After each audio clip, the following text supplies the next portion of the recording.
Guys ईकेआई energy services आज के दिन 0.85% के आसपास ऊपर दिख रहा है। काफ़ी पैसा लोगों का इसने डुबा दिया है बोल सकते हैं। अब जिन्होंने यहाँ कहीं इन्वेस्ट किया होगा उनको तो कुछ खास फर्क नहीं पड़ा होगा, लेकिन जिन लोगों ने ये तेज़ी देख के इन्वेस्टमेंट किया होगा, मैं कई बार मना करता हूँ ऐसे मत करो।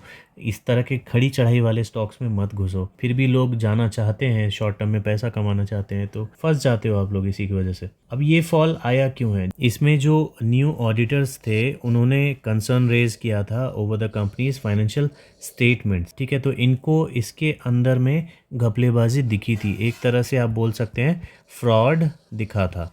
ठीक है, तो किसी भी कंपनी के साथ जब फ्रॉड जुड़ जाता है ना, तो वो ऐसे ही गिरती है। ठीक है, और गिरने में कुछ भी टाइम नहीं लगता, इवन आपको सेल करने का भी टाइम नहीं मिलेगा, ऐसे गिरती है कंपनीज। अभी ईकेआई इसके खिलाफ लड़ रही है, जो भी कर रही है वो ठीक है, अलग बात है। लेकिन जब भी इस तरह का कुछ एलिगेशन लग जाता है, तो चाहे वो ईकेआई हो, चाहे वो अदानी हो, चाहे वो अंबानी हो, स्टॉक इसी तरह से गिरते हैं। ठीक है, तो अब रीज़न मैंने आपको बता दिया। अब लोगों को ये जानना है कि ये गिरेगा कितना, क्या ये टर्न कर रहा है। देखो बॉस, ये टर्न कर रहा है या नहीं ये मुझे नहीं पता। ठीक है, क्योंकि कंपनी की तरफ से कोई अनाउंसमेंट मुझे फिलहाल नहीं दिख रही, मार्केट में कुछ न्यूज़ नहीं दिख रही, लोग बस इसके लिए टारगेट्स दिए जा रहे हैं, बस और कुछ नहीं।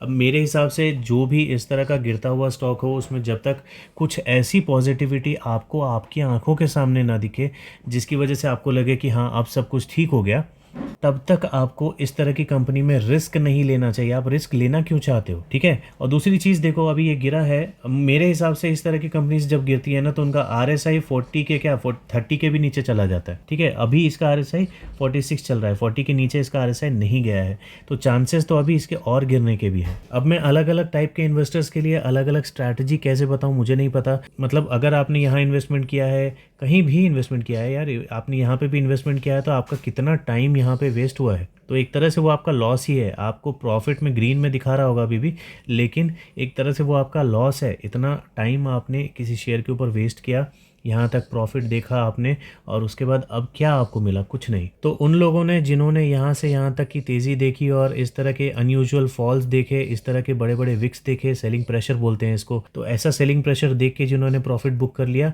वो स्मार्ट निकले। ठीक है, उन्होंने प्रॉफिट अच्छा खासा बना लिया। तो ये आप कर सकते हो, जैसे ऐसी खड़ी चढ़ाई वाले स्टॉक्स में ना, यही आपको करना चाहिए। कुछ भी आपको इंडिकेशंस मिले, निकलो। ठीक है, और जैसे इस तरह की न्यूज़ आई, फ्रॉड वर्ड जुड़ गया ना, तो वहाँ से निकल जाना ही बेटर होता है। कंपनी फ्रॉड हो या ना हो, आपको कंपनी से प्यार नहीं होना चाहिए। आपको बस इतना लॉजिकली सोचना है कि ज़्यादातर लोग क्या रिएक्ट करेंगे।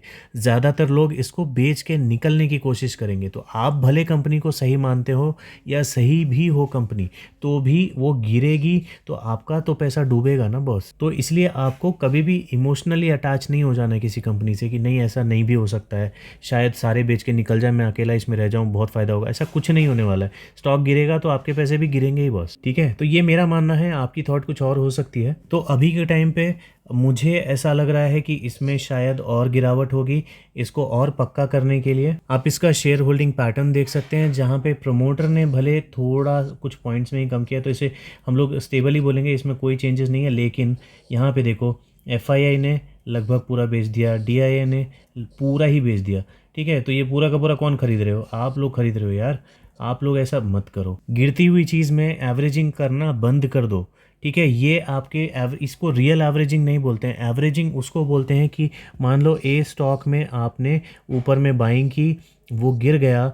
ठीक है, अब वो क्यों गिर गया? कुछ बुरी न्यूज़ की वजह से गिर गया, तो इसमें आपको बाइंग करना एवरेजिंग नहीं होता यार। एवरेजिंग जो लॉजिकल एवरेजिंग होती है, प्रॉफिटेबल एवरेजिंग होती है, वो आप दूसरी बी कंपनी जो कि कंसिस्टेंट है, या फिर न्यू कंपनी है, या जो भी है, लेकिन आपको उसके फंडामेंटल्स अच्छे लग रहे हैं, टेक्निकल्स अच्छे लग रहे हैं, और एक डिसेंट फेज़ में ऊपर जा रही है, ऐसी नहीं जा रही है, डिसेंट फेज़ में ऊपर जा रही है, तो ऐसी कंपनी में आपके जो ये नीचे गिरने के बाद भी जो पैसे आप यहाँ लगाना चाह रहे हो, वो बेटर है कि ऐसी कंपनी में लगाओ जो ऊपर जाने की आपको गारंटी दे रही है। तो उस टाइम में क्या होगा, आपके पोर्टफोलियो में ये स्टॉक भले रेड में दिखेगा, लेकिन जो लॉस इसमें हो रहा है वो आपको ये कंपनी बना के देगी। आप ए कंपनी में ही अगर आप एक यहाँ पे इन्वेस्टमेंट किया, फिर नीचे गिर गया, आप यहाँ पे दोबारा इन्वेस्ट करोगे, तो ये कंपनी आपको गारंटी दे रही है क्या कि यहाँ से ये और नहीं गिरेगा? ऐसा नहीं होगा। जो कंपनी गिरी है किसी रीज़न की वजह से गिरी है, तो ऐसी एवरेजिंग मत करो। ठीक है, तो EKI में मेरा अभी जो डिसीजन है वो यही है कि ये शायद और गिरेगा, इसमें और सेलिंग आना बाकी है। और जब भी इसमें कोई रिकवरी आने वाली होगी आपको बहुत पक्की वाली न्यूज़ या पक्के वाले फंडामेंटल्स देखने को मिलेंगे कि अब ये ऊपर जाएगा।